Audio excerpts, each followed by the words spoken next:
Las opiniones y comentarios vertidos en este programa no son responsabilidad de TV Azteca, sino de quien los emite.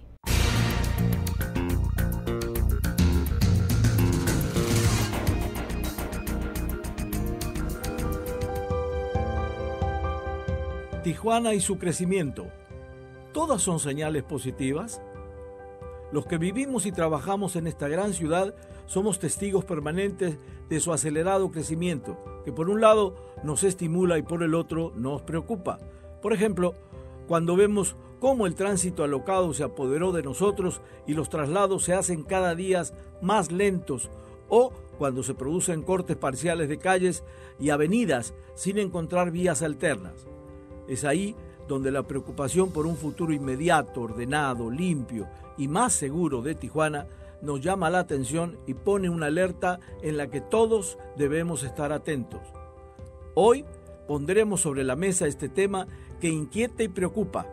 Para ese fin, hemos invitado dos personalidades destacadas en el ámbito de la planificación de ciudades que nos sacarán de muchas dudas y propondrán líneas de soluciones, tan alternativas como viables, para que nuestra ciudad siga creciendo, pero con un ordenamiento necesario y moderno, acorde con el lugar donde todos queremos vivir en armonía con el progreso.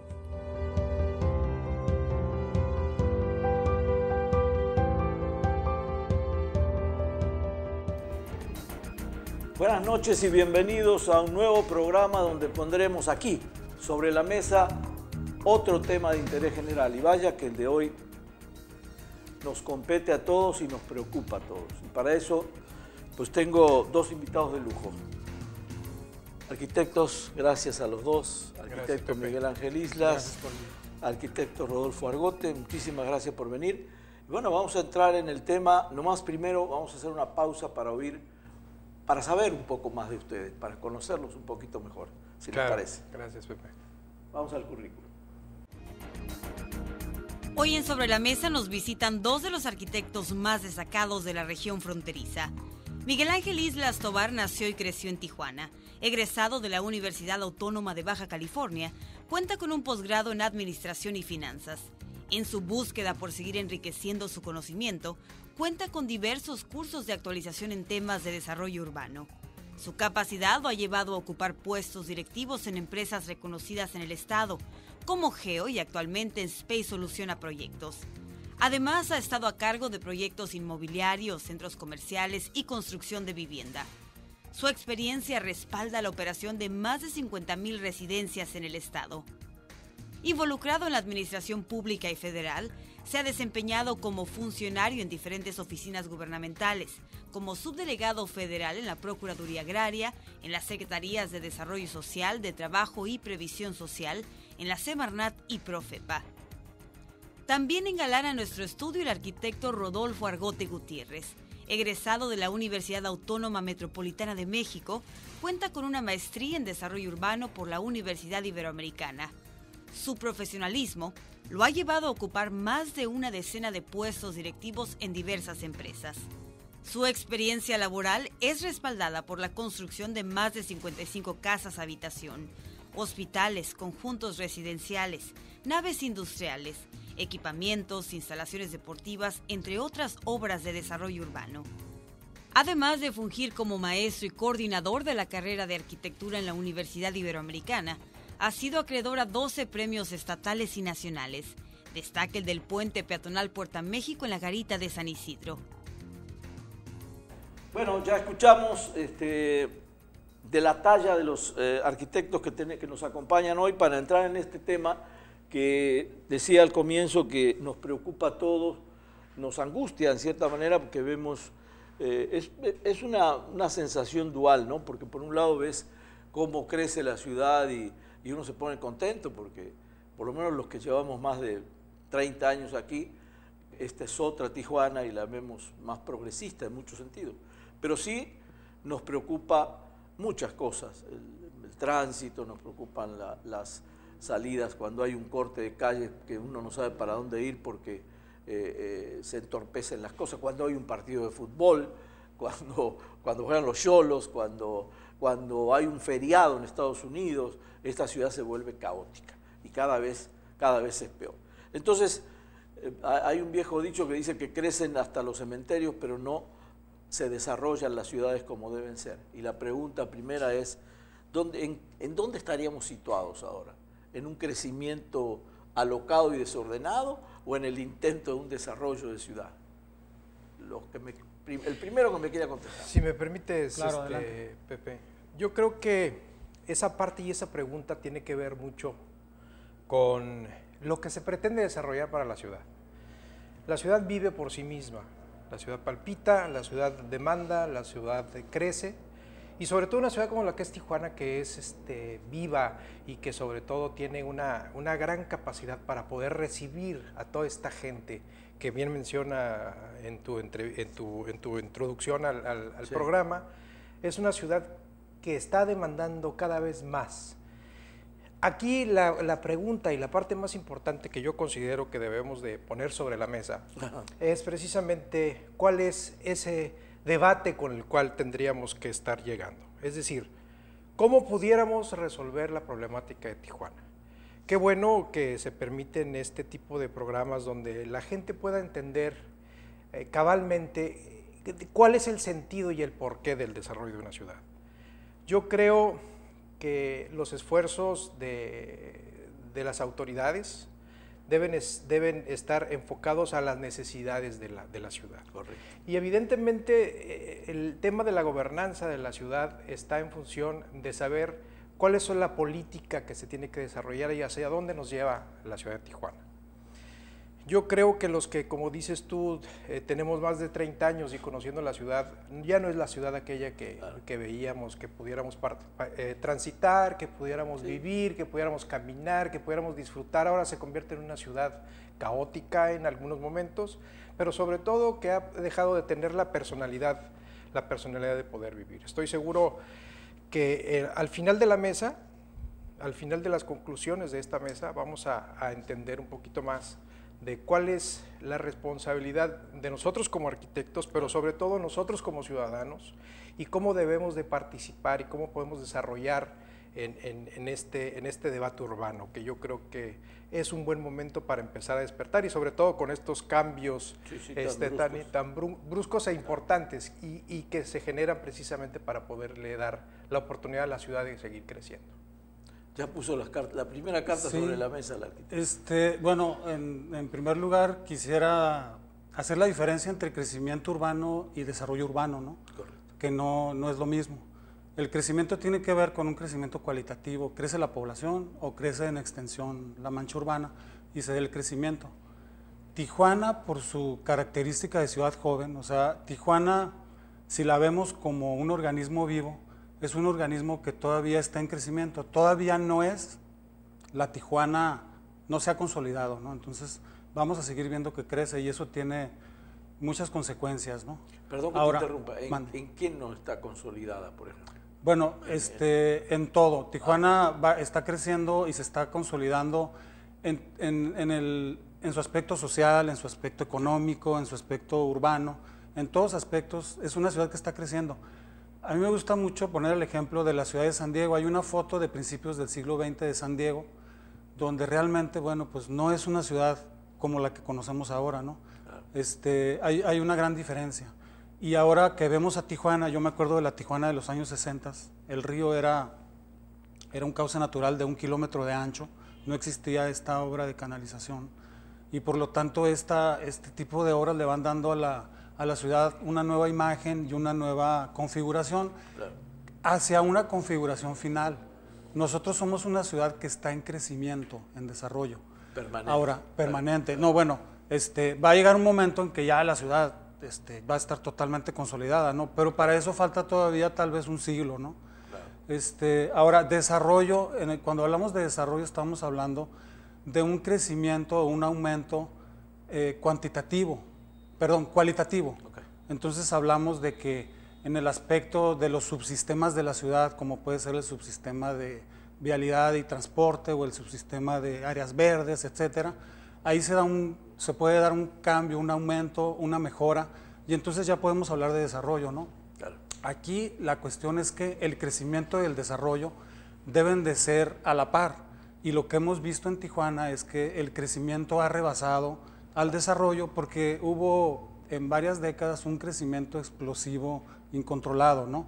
Debido a la migración, a la atracción de lo que es la ciudad y a otros factores que hicieron que Tijuana creciera explosivamente al 8, 9%, 7%, que es un crecimiento incontrolable, ¿verdad? Le ganó el crecimiento al desarrollo.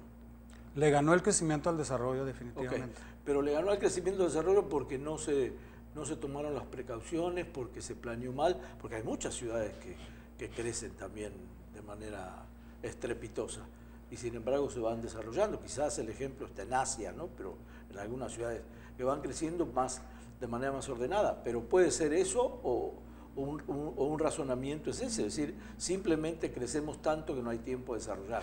Yo creo que, y siguiendo con la idea del arquitecto que bien señala esa diferencia entre crecimiento y desarrollo, claro, y que creo que es claro y entendemos que el crecimiento y el desarrollo de la ciudad ha sido por caminos distintos, ¿no? Pero, y también hay que identificar cómo se ha transformado la sociedad. La sociedad en su conjunto, como un ente, sí, ¿no? Claro. Y cuál ha sido la política con la que se ha desarrollado una ciudad. Yo creo que muchos de nosotros hemos participado tanto en instituciones públicas, en institutos de planeación, o el mismo como desarrollador inmobiliario, como impulsores del desarrollo. Y evidentemente, cada uno de nosotros hemos aportado en base a la necesidad que ha tenido ya sea la empresa o el gobierno o la planeación, y hemos aportado de alguna manera. Aquí lo que me preocupa al ver este debate que se está generando de que si el desarrollo actual es equivalente a la necesidad del sufrimiento de la ciudad, tiene que ver básicamente, y que yo puedo someterlo a la consideración de la mesa, que tiene que ver porque nos ha faltado desde el punto de vista práctico poder dotar de infraestructura a la ciudad para generar el desarrollo. La ciudad, como dije hace un momento, vive, la ciudad crece, o sea, palpita todos los días. Palpita todos los días, sobre todo una ciudad con un índice de migración impresionante, claro, y una ciudad de paso y una ciudad de estadía, y al final, sí, claro, ¿no? Pero que al final tenemos que identificar, tú hablabas hace un momento de China. China primero se identificó como una ciudad industrial, y la ciudad identificó cuál era su necesidad para crecer y fue generando planes quinquenales, donde cada 5 años iban evaluando hacia dónde la llevaban. Por eso tú dijiste la palabra mágica, planes. Planes quinquenales a corto plazo, sí, que se le va generando precisamente la posibilidad a la ciudad de poderle dotar de todo lo que tiene que llevar. Y seguramente aquí el arquitecto nos enumeró algunas de las cosas clave que requiere la ciudad, pero está en función de una estrategia, y esa es la estrategia que creo yo que tendríamos que estar revisando constantemente, y es el esfuerzo que estoy seguro que el arquitecto como urbanista que lo es, está generando esta idea de ir dando la conciencia urbana de la ciudad. Claro. Pero al fin y al cabo, lo que tendríamos que nosotros buscar es que este aparejamiento de lo que es la planeación, de lo que es la vocación de la ciudad y también el financiamiento que requiere la ciudad, sea de tal manera de que nos ayude a resolver los problemas reales claro, de Tijuana particularmente. Sí. Bueno, porque vemos que Tijuana es solución, por ejemplo, para mucha gente residente americana, pero que no le alcanza para comprarse una propiedad aquí y se compra una propiedad. Bueno, eso es una solución para ellos, pero no sé si para la ciudad, y para los que venden departamentos, pero no sé si para la ciudad, no sé si eso es una solución o un problema para la ciudad. Es decir, sobrepoblar una ciudad. Una de las preguntas que nos hacen, este es un medio de comunicación, y una de las preguntas que nos hacen, la gente busca siempre culpables. ¿Qué pasó? ¿De quién es la culpa de que estemos así? ¿Por qué, por ejemplo, si se habla de escasez de agua, se permite que se sigan construyendo cientos de departamentos para que haya más gente que necesite agua? Entonces hay muchas preguntas sin respuesta en ese sentido, en el sentido de un crecimiento que parece ser desordenado para mucha gente, inclusive cuando vemos el problema del tráfico, ya cuando nos toca a nosotros, ¿no? Cuando tenemos que cruzar una calle, punto. Pero no sé si esto, por eso la pregunta es, más allá de lo técnico que ustedes dominan, si esto no fue debidamente planificado o, como dijiste, arquitecto, al principio, pues nos gana un crecimiento que no hay ninguna otra ciudad en México que reciba gente del otro lado, que reciba gente del centro, que se haga un conglomerado, una circulación de gente que no creo que en ningún otro lugar, sobre todo que no sea fronterizo, y sobre todo esta frontera, que es la más fuerte, la más dinámica, la más conectada con el primer mundo desarrollado, como es el caso de California. Entonces, no sé, hay muchas preguntas sin contestar, pero regresamos al punto. Es decir, ¿se ha hecho algo mal o se planificó mal o no se siguieron las reglas debidamente? Por eso estamos en esta situación y nos aterra pensar que cada vez hay más edificios. Entonces, sí, bueno, ¿dónde somos soluciones? Como decía recién, somos soluciones para un público que cruza y claro, les resulta más económico, pero para la ciudad es un problema, claro, un verdadero problema. Siempre que se hace un diagnóstico de la ciudad y se quiere decir cuáles son los problemas de la ciudad, el primer inciso dice falta de planeación. Entonces yo escucho mucho, y cuando estuve 5 años como director de planeación territorial, decían es que Tijuana es una ciudad que no está bien planeada y hay falta de planeación, y no sé, acabo de ir a 2 presentaciones y siguen repitiendo ese inciso, ¿no? Tijuana tiene muchos planes y programas donde se plantean alrededor de 1,200 proyectos estratégicos para la ciudad que se deberían de haber empezado a hacer. Podemos decir que la planeación no nada más es hacer los planes y los programas, claro. Los tenemos, sí. Pero la cuestión es darle seguimiento, ¿no? Entonces, muchas veces, correcto, por muchos factores económicos, sociales o falta de voluntad política, los planes y programas no se han seguido, entre los trienios no ha habido, correcto, ese seguimiento. Entonces, hemos perdido muchos recursos valiosos, hemos dejado proyectos a medias, debido a cuando se trunca, ¿no? Se trunca la parte de planeación, que, como repito, no solamente es hacer el plan.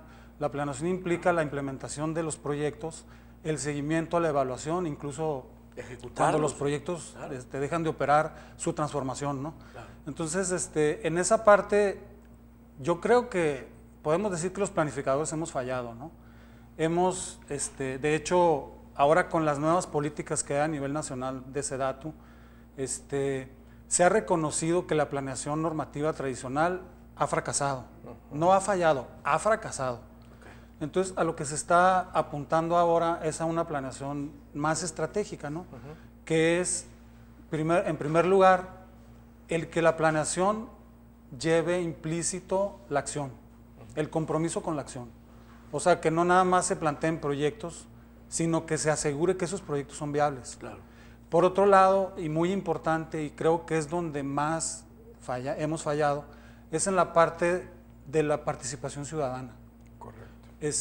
Los planes estratégicos tienen una gran carga de participación ciudadana desde el inicio del plan. Ahora, bueno, hay 3 niveles de participación ciudadana, ¿no? La información, cuando el gobierno nos dice, voy a hacer este proyecto, sí, esta obra, nos informa. La segunda fase es cuando nos consulta, nos enseña ya el proyecto hecho o la obra, y nos dice, o bueno, la obra que va a hacer, y nos dice, ¿qué te parece esta obra? ¿A qué le puedes aportar? ¿Estás de acuerdo? ¿No estás de acuerdo? Entonces nos está consultando.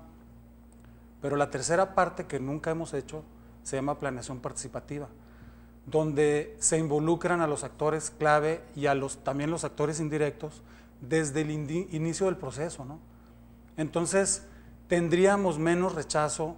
Ahorita, aunque el gobierno haga una obra bien hecha o una obra necesaria, para la ciudadanía está mal, se molesta. ¿Por qué? Pues porque no los involucran desde el principio, ¿no? La OCDE, que es el organismo internacional para el desarrollo donde participa México desde el 2008, llegó un momento en que se dio cuenta que varios de sus miembros que normalmente eran países latinoamericanos, tenían muchos problemas de credibilidad. Entonces se elaboró un manual de participación ciudadana en la toma de decisiones y políticas públicas para que lo implementaran, porque se dieron cuenta que ese era donde estábamos fallando. Sí, sí. Entonces, si se trata de proponer, nosotros estamos apuntando a lo que es la planeación estratégica, ¿no? Nuestra maestría en la Ibero se llama Planeación Estratégica de Ciudades. Y la Sociedad de Urbanismo, donde también pertenezco, pues nos dedicamos a hacer planeación fuera de las instituciones.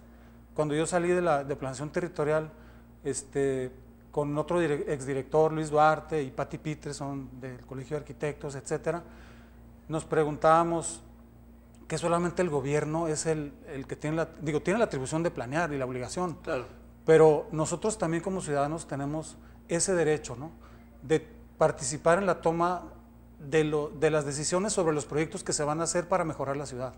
Y entonces constituimos un organismo que es lo que creo que se debe de hacer en los diferentes órdenes, expertos y personas orientadas a los diferentes temas, organizadas, y crear una gran red de ciudadanos para apoyar a los gobiernos, exigirle a los gobiernos, pero también romperse el lomo con ellos para mejorar la ciudad. Ahora, tú dijiste algo, no sé si revelador, por lo menos para mí. Yo pensé que la planificación en un ayuntamiento se seguía independientemente del partido político, independientemente del trienio que podía seguir un partido o cambio de color de partido. No sé si soy muy inocente, pero pensé que esto seguía. O sea, porque si se interrumpe cada 3 años o por decisiones políticas, ¿cómo puedes avanzar? No entiendo. Yo creo que el espíritu de la planeación, inclusive el Instituto Metropolitano de Planeación, está generado en ese sentido, es decir, con un espíritu que pueda hacer transgobierno, transadministración. Sí, sí, sí. Sin embargo, bueno, pues nos sigue mandando la voluntad política para hacer las cosas. Hace un momento hablabas de posibles culpables o quién es el culpable. Sí, realmente lo que la gente se pregunta. Bueno, es un dicho muy popular en México. Todos se pasan la bolita. Nadie dice por qué los semáforos siguen descompuestos desde hace 12 años. Y trienio tras trienio venimos oyendo lo mismo. Que la combinación de los semáforos, la gente está cansada de pedir y que no haya soluciones. Y es lógico. Si nos vamos simplemente a un ejemplo muy diario, las glorietas. Si ves que las glorietas son un problema cuando funciona el semáforo y cuando no funciona el semáforo, nadie en tanto tiempo le puso una solución. Entonces parecen unas cosas muy simples, pero que la gente las ve constantemente. Y a eso es más allá del tecnicismo, es decir, bueno, no lo pude arreglar por determinada cuestión, la gente ve que pasan los gobiernos y no se arregla. Y puede ser un problema muy sencillo de arreglar o no, que tiene que ver con la complejidad del crecimiento que tú mencionabas. Sí, claro. Y de las notas que preparé para platicarlas en la mesa, precisamente lo puse aquí como algo trascendental, como un pilar de esa transformación urbana. Tiene que identificarse que el Estado, háblese el Estado, el gobierno, el Estado, es el responsable absoluto de la calidad urbana. Que los elementos de planeación, que los elementos de legislación y que además el Estado es el responsable de la calidad urbana. Y debemos entender que la calidad urbana está relacionada con el bienestar. Es decir, la urbanización no tiene otro sentido más que tener una calidad y bienestar en nuestro desarrollo cotidiano. Después vendrán aspectos de carácter de diseño urbano que están relacionados con los temas de diseño, pero básicamente es cómo podemos vivir en una ciudad de una manera en que podamos desarrollar nuestras actividades, potenciar nuestros talentos y vocaciones y que podamos tener precisamente esa tarea. Ahora, debe ser definitivamente un tema de que sepamos que a lo mejor no es la falta de que haya una legislación. La legislación y la ley existe. Probablemente, simple y sencillamente no está bien implementada O no se cumple, o la verdad está hecha mal. Pero, evidentemente, hay algunas partes que no me dejarás mentir, arquitecto Argote, hay una sobreregulación y que, sin embargo, eso no permite el crecimiento, inhibe el desarrollo, entendiéndolo como desarrollo. Pero yo creo que el espíritu del comentario al que nos hiciste llegar para entender lo que la gente está preocupada en el palpitar del día a día es cómo podemos hacer nosotros como profesionales de la materia para poderle aportar a que la ciudad, háblese de la gente que habita en ella, sí, más que tenga buscar bienestar. Claro, más que buscar culpables, señalar responsables. Pero sí es importante Sí, señalar, pero responsables, también ¿quiénes son? nosotros tendríamos que identificar que falta mucho de esa educación, personalmente hablando, para poder hacer que la convivencia urbana se dé en las condiciones que deben ser, es decir, para que la glorieta tenga un buen desarrollo y desenvolvimiento, tenemos que aprender a andar en glorietas, saber dónde están los altos. La gente necesita guías también, lo que decías tú, ¿no? Es decir, la participación ciudadana tiene que ser planeada también. Nos ganó la primera hora, entonces me piden un corte, pero regresamos en un momentito. No se vaya, por favor, que ya estamos cerca de arreglar el problema.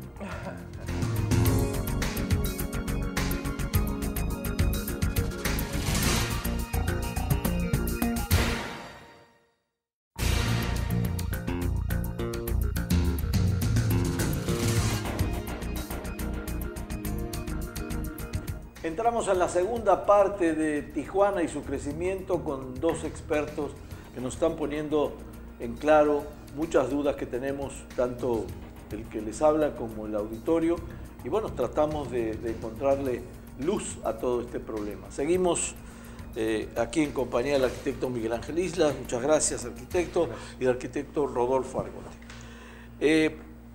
Yo te preguntaba recién fuera de cámara si habías trabajado en parte del gobierno, me decías que estabas en el INPLAN. El INPLAN es una paraestatal, es una paramunicipal. Una paramunicipal, ok. Desde ahí adentro, pues, ¿qué tiempo estuviste ahí? ¿4 o 5 años? Estuve 5 años. Entonces, desde ahí adentro, pues te tocó planificar y te tocó ver por qué, que es una de las preguntas que nos hacen. ¿Qué pasó? ¿Dónde se traba el asunto? O esos planes que ustedes hacían y con ganas, con vehemencia, sí, y se frenaban en algún lado, o se concretaron algunos, porque también hay cosas que se han hecho, hay muchas cosas que se han hecho. Yo hace más de 30 años que estoy en esta ciudad y recuerdo la inundación del 88, si mal no recuerdo, que fue un caos en toda la ciudad, y nunca más pasó eso. Y sí llovió igual o peor, pero nunca pasó eso que lo que pasó en el 88. Quiere decir que cosas se hicieron, pero faltan muchas por hacer. Esa es la pregunta, arquitecto. Sí, ¿en qué se trabó todo, o en qué no prosperaron muchos de los planes? Sí, bueno, el INPLAN está haciendo planeación Permanente. formal desde 1999. Entonces, a mí me tocó participar en el 2010 al 2015 y en esa ocasión se ideó hacer un plan estratégico metropolitano porque ya Tijuana había sido reconocida como una zona metropolitana y eso, las zonas metropolitanas son las zonas donde el 75% del Producto Interno Bruto se produce en México. Quiere decir que en esas zonas que en aquella ocasión eran 52 zonas metropolitanas, deberíamos de enfocar la atención y los recursos, ¿no?, para que el país progresara. Entonces, tratando de aprovechar esto, se hizo el plan metropolitano para poder hacer un buen uso de los recursos, no nada más los recursos metropolitanos, sino los recursos que se podrían captar desde otra parte para invertirlos en la zona.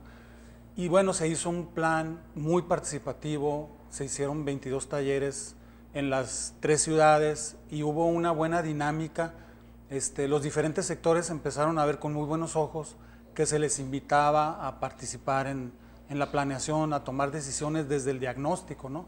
El diagnóstico es el estado de la ciudad, ¿no? Y los técnicos podemos decir que la topografía y que la hidrografía y el medio ambiente, la calidad del aire, etcétera, podemos hacer un diagnóstico técnico. Pero hay un diagnóstico muy valioso que se llama diagnóstico estratégico, donde la gente dice cómo está la gente y cómo está su ciudad, cómo perciben ellos a la ciudad. Entonces, ese diagnóstico estratégico se cruza con el técnico y entonces tenemos un diagnóstico mucho más legible para todos, para los técnicos y para la gente, ¿no? Entonces, en ese instituto, aparte de ese plan metropolitano donde en aquella ocasión se decía que se recopilen todos los planes que hay, el plan del centro, el plan de desarrollo urbano del centro de población, etcétera, y se haga un solo plan, ya había esa idea, ¿no? Un solo plan y todos lo vamos a seguir, las 3 ciudades. Los alcaldes firmaron un acuerdo de asociación en Tecate donde los 3 se comprometían a llevar una planeación. ¿Qué año fue, arquitecto? En el 2012. Es que estuvo Tecate, Tijuana y Rosarito, ¿no? Ajá. Sí, son las 3 ciudades. Entonces, las ciudades exitosas en el mundo, y pongo por ejemplo a la ciudad de Rosario, Argentina, sí, que tiene un extraordinario plan estratégico, cuando van a hacer un proyecto, convocan a toda la gente, los invitan a participar desde el inicio. Cuando se pone la primera piedra, es una fiesta en la ciudad. Cuando se termina el proyecto y se echa a andar, es una fiesta generalizada. Aquí se pone la primera piedra y los sectores empiezan a rechazar el proyecto, ¿no? ¿Por qué pasa eso? Porque tenemos que invitarlos desde el principio, y el plan metropolitano buscaba eso. Ahora, hace un momento fuera de cámara le decía que se cortaba en los trienios, y uno de los planes que se cortó en los trienios fue el plan metropolitano, que se le hizo mucha inversión. El siguiente trienio lo ignoró. Entonces, los consejos de desarrollo económico acertadamente dijeron, espérenme, claro, esto no lo podemos dejar así. Y ellos lo tomaron y le dieron seguimiento. Y afortunadamente, pues no murió el plan, ¿no? Ahora, con el INPLAN y la nueva Secretaría de Movilidad, acaba de estar el nuevo secretario, el arquitecto Daniel Rivera, en el Colegio de Arquitectos el lunes, y nos explicaba una serie de acciones que van a hacer. Y entre esa serie de acciones es que se van a empezar a hacer consultas públicas y planeación participativa. Cada mes va a haber talleres de participación, eso nos ofreció, ¿no? Donde los colegios, las universidades, los diferentes sectores y el público en general va a poder participar en la toma de decisiones, también va a poder aportar y expresar cómo sienten ellos que está la ciudad, para que los técnicos también tomen en cuenta esos puntos de vista y pues se haga una planificación mejor, ¿no? Sí, puntos de vista o percepciones, ¿no? Porque claro, técnicamente un ciudadano de a pie no puede, me imagino, aportar mucha solución en la parte técnica de un proyecto, no sé. Pero sí, mucha Pero sí de la contribuye, sensibilidad, claro. Claro, sí contribuye. Son de los que viven todos los días la ciudad. No, claro, y te aportarían en ese caso otras... tengo otra pregunta que es ¿cómo andamos de áreas verdes? ¿Cómo anda Tijuana de áreas verdes? Tú que estuviste pues, en planificación. dicen que menos de 1 metro cuadrado por habitante. La Organización Mundial de la Salud recomienda que haya 16 metros cuadrados por habitante y otros organismos, la ONU, dicen que 10 o 16, estamos muy lejos, ¿no? Muy lejos. Claro. Ahora, Tijuana está creciendo mucho y hay muchas consecuencias, ¿no? Digo, yo me acuerdo, los parques donde yo crecí de niño eran los parques de San Diego, ¿no? Claro. O sea, tenemos esa ventaja de que San Diego tiene equipamientos de sobra, áreas verdes de sobra. Es cierto que no todos ahora cruzan, dicen que menos de la mitad tienen pasaporte, entonces claro, la mayoría de la gente no puede cruzar, no podemos decir... 40%, cerca del 40%. Pero además la ciudad debería de tener sus propias áreas verdes, no claro, es una justificación. También falta mucho de especificar bien, hay una cuantificación de áreas verdes y cuando las vemos son taludes que no son aprovechables, que no se pueden usar, no son parques. Pero por otro lado también hay otras áreas, como son privadas, tampoco están cuantificadas como tales. La playa es un área abierta, recreativa, que hay que cuantificarla. Hay que como que cambiar el punto de vista o el análisis que se hace de las áreas públicas, verdes, recreativas, pero de que estamos mal y tenemos un déficit del 90%, eso es cierto, ¿no? Claro. Tenemos 2 grandes parques, pero la ciudad debería tener muchos claro, parques. Cada colonia debería tener su parque donde la gente llegara caminando, ¿no? Eso es lo que debe de ser. En áreas verdes es de los peores puntos que tenemos, ¿no? Y la población sigue creciendo y cada vez se vuelve más crítico la situación, ¿no? Hubo intentos, por ejemplo, como Miguel Ángel, como la ciclovía. ¿Te acuerdas que habían trazado y luego se quedó habían puesto una especie de no sé, de Sí. postas, Fíjate. que luego se quitaron y luego, entonces esa es otra de las cosas que la gente dice, bueno, ¿de quién fue mala planificación? O ahora mismo el CIT, que parece que siempre está, el carril lo ocupa mucha gente, ahora le han puesto multa a la gente, que me parece muy bien, pero no sé si funciona al 100%, que es lo que uno se pregunta. También es un proyecto enorme de muchas paradas, pero eso tiene que ver también con la planificación urbana. Sí, y también tiene que ver con la conciencia Okay. ciudadana. Mira, para mí, desde el punto de vista, todos estos programas de ciclovías, de sistemas confinados para el transporte, temas relacionados con áreas verdes, definitivamente estamos escasos de áreas verdes, necesitamos fortalecernos ahí, pero también entender que muchas de las áreas verdes que existen, pues son nada más áreas verdes, porque inclusive podemos ver que hay basureros ahí porque la gente no los cuida, porque no los atiende, porque sí, bueno, los niños están jugando ahí, pero no sabemos en qué condiciones. Yo creo que tenemos que tener la conciencia de que si hay un área verde es un área común, es un área donde todos vamos a participar y vamos a mantenerla. Y si bien es una responsabilidad del gobierno darles lo básico para poder fortalecerlas, también es una responsabilidad del ciudadano poder cuidarlas. Claro, claro. Ahora, viendo el tema del sistema integral de transporte, yo creo que la ciudad sí requiere que tenga esta columna vertebral del sistema de transporte, y que si bien estás quitándole un carril a una vialidad muy transitada, Sí, claro. pero no le quitas los estacionamientos que tienes que ganarles. Es decir, por un lado quitas un flujo para que fluya el sistema y que tenga sus horarios y que tenga el espíritu que tiene este sistema, pero por otro lado sigues teniendo estacionados los vehículos ahí, entonces no solamente quitas uno, sino quitas dos vías de circulación. Yo creo que hay que multar a los que están Sí. utilizando pero también hay que multar a los que están estacionando donde no deben estacionarse. Claro, claro. Entonces son dos cosas que se complementan. La creación de la nueva Secretaría de Movilidad tiene precisamente en darle de forma integral, resolver el tema de movilidad, de las ciclovías y de congestión y todo este tema. Pero es un tema conjunto. Yo creo que el espíritu con el que se hizo esta ciclovía, desde mi punto de vista, y a lo mejor aquí el arquitecto me va a jalar las orejas, pero lo que sí yo creo que el sistema de uso de la bicicleta no es para recorrer 80 kilómetros todos los días, Claro. es para generar subcentros urbanos donde tú puedas tener en determinado perímetro tengas claro. todos los servicios, Claro, que claro. tengas las escuelas, que tengas tu trabajo, que tengas donde vives, y entonces sí te puedas mover en bicicleta y generarle las arterias para poderlo llegar. Pero que te vengas desde la presa hasta la zona del río y le quites y le pongas ahí, sí es una muy buena intención, Claro. pero que al final no tuvo resultado. Entonces, cuando ya se determina una política pública, debe estar avalada socialmente y que todo el mundo esté enterado, y que también los factores que intervienen económicos de la ciudad Sí.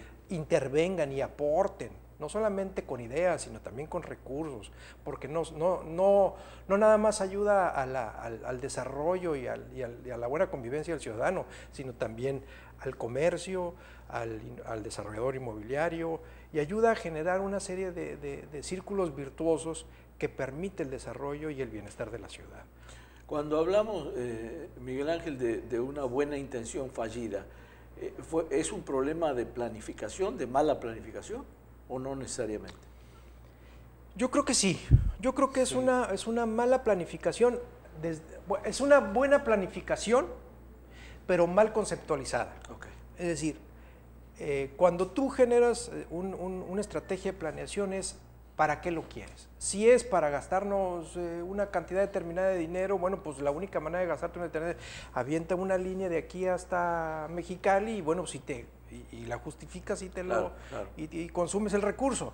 Pero debe tener cuál era la esencia por el cual se necesitaba un sistema de confinamiento para bicicletas. Y es ahí donde entra la consulta. Sí, bueno, mire, hablando de proyectos fallidos, recordemos que hubo una primera ruta troncal, iba por el Boulevard Aguacaliente. Ahí arriba. Se pusieron las boyas, se hicieron unas estaciones que eran de estructura metálica, ahí muy modernas. ¿Y qué año fue eso? Eso fue en 2008, probablemente por ahí. Un gobierno municipal aprobó el proyecto y puso las boyas, mandó a hacer mandaron comprar los camiones, tengo entendido. Por el Boulevard Aguacaliente, todos los expertos en transporte, los diseñadores de transporte, dicen que la línea de transporte se debe poner por donde se mueve la gente, ¿no? Si la mayoría de la gente se transporta por una, pues por ahí se pone. Claro. ¿Y dónde se transporta la mayoría de la gente? Pues por el Boulevard Aguacaliente, ahí lo pusieron. Pero resulta que se hizo sin la participación ciudadana. No se invitó a los actores clave, que son los transportistas. En León, Guanajuato, hay 12 líneas troncales y hay una que va por la calle principal, así como el Boulevard Aguacaliente, pero el de allá, ¿no? Creo que se llama Reforma. Por ahí va Y cuando iban a poner la línea troncal, los transportistas quemaban las unidades, la gente se manifestaba. Wow. Pero lo que hicieron ahí fue que a los transportistas los invitaron al negocio y los convirtieron en empresarios de otro nivel. Ahora, nosotros fuimos a León, Guanajuato, a conocer las 12 rutas, a conocer las terminales y a hablar con los transportistas.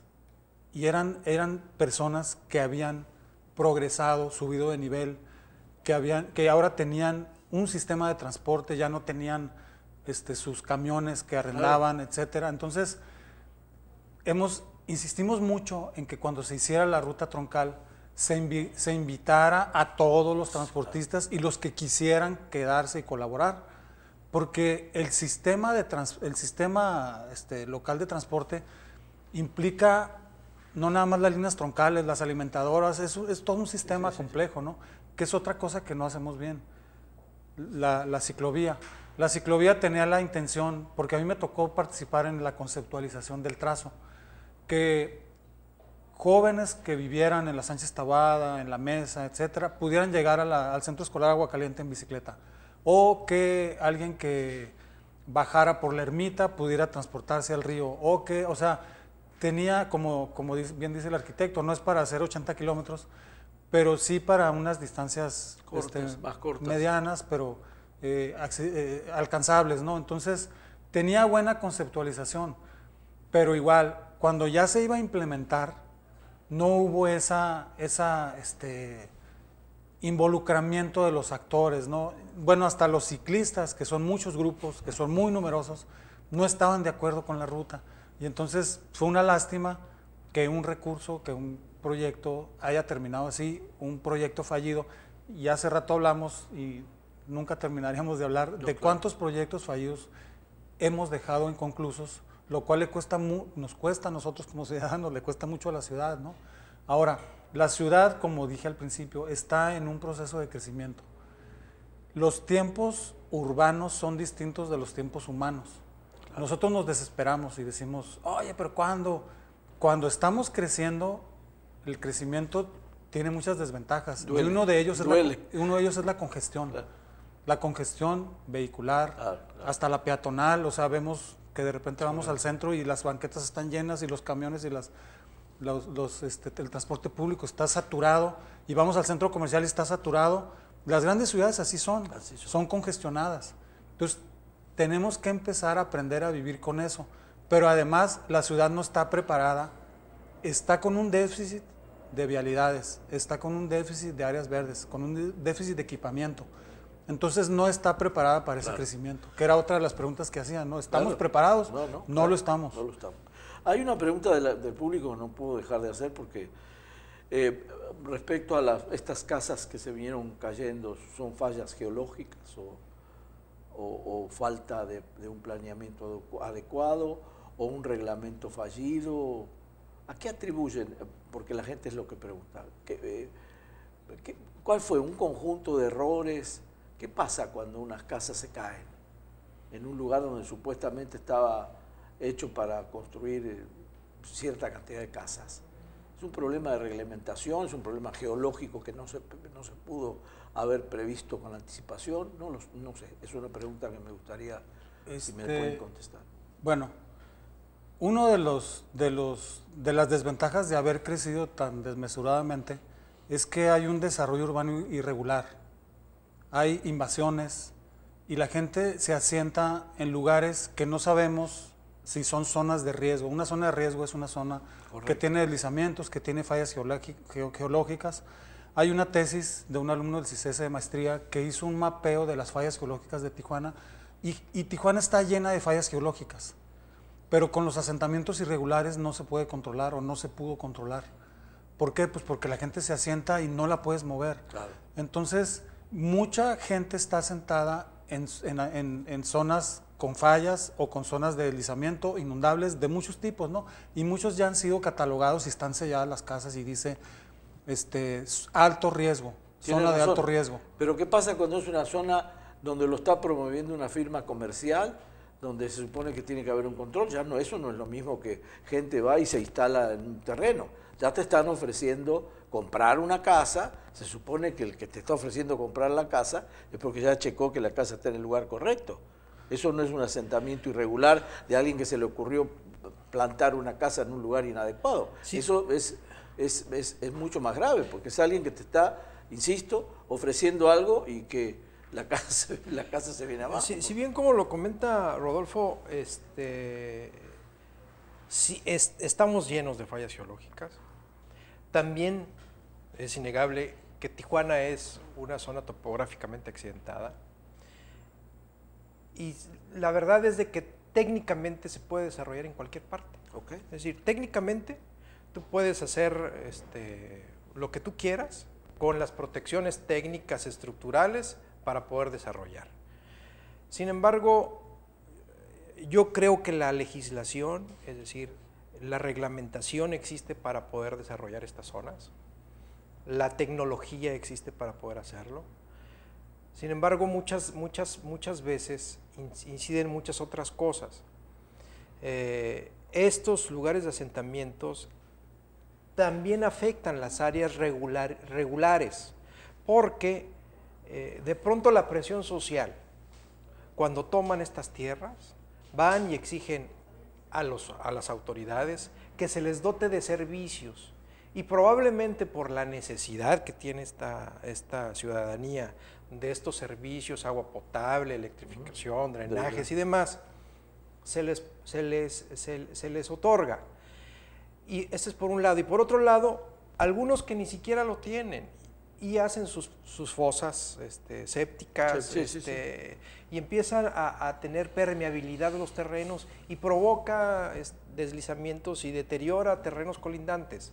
Entonces, hay que ver y identificar específicamente el problema. No debería de estar sucediendo.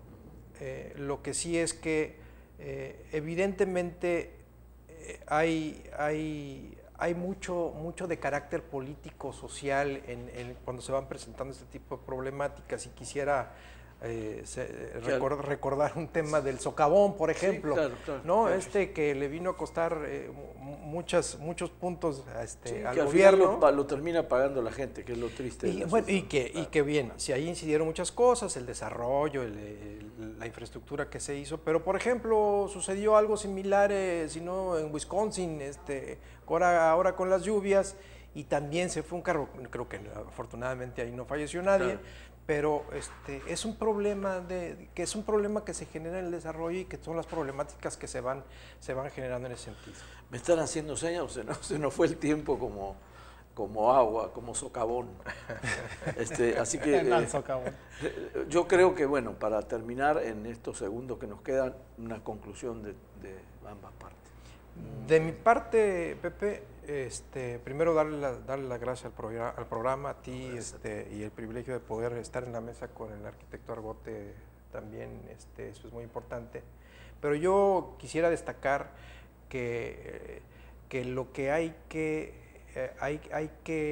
hacer que la gente participe en este debate urbano, que la gente permita poder involucrarse en estos temas. Y si la autoridad, el Estado, el gobierno no genera este tipo de desarrollos de participación ciudadana, están los mecanismos para poder lograrlo. Es decir, el Instituto Municipal de Planeación y muchas otras organizaciones como esta Sociedad de Urbanistas es lugares propios para poder hacer este tipo de cosas. Y yo creo que tenemos la gran oportunidad de poder empezar a hacer este debate, un debate urbano que debe ser todos los días.